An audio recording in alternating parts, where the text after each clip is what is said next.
we'll guide you through how to add SRT to Filmora. If you find this helpful, don't forget to like and subscribe. People search for this tutorial because adding subtitles improves accessibility and helps viewers understand videos without sound.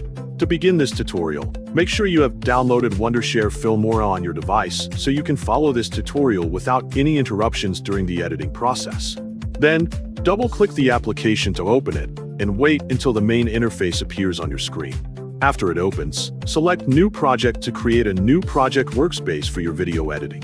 Click File in the top left corner, then choose Project Settings to configure your project properly. Adjust the project size according to your needs, then click OK to confirm your settings.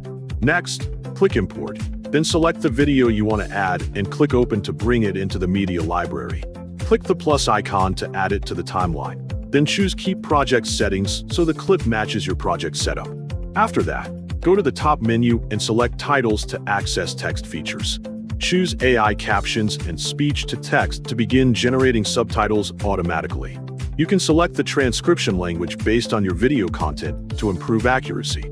Then, generate captions to create an SRT file, but keep in mind that this feature requires a subscription to use.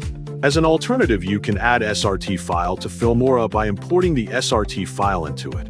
First, click the Media menu, then click Import Media to add external files. You can select an SRT file that was created using another tool, then click to import it into the media library. After that, drag and drop the SRT file into the timeline so it appears along with your video. Double-click the SRT file. You can also edit it according to your needs, then click Save to apply the changes. Adjust the position until it looks suitable and easy to read on the screen. Then, click the full screen icon to preview your video clearly. Watch the result carefully. Adding SRT to Filmora is successful, and your subtitles should now appear properly synchronized with the video.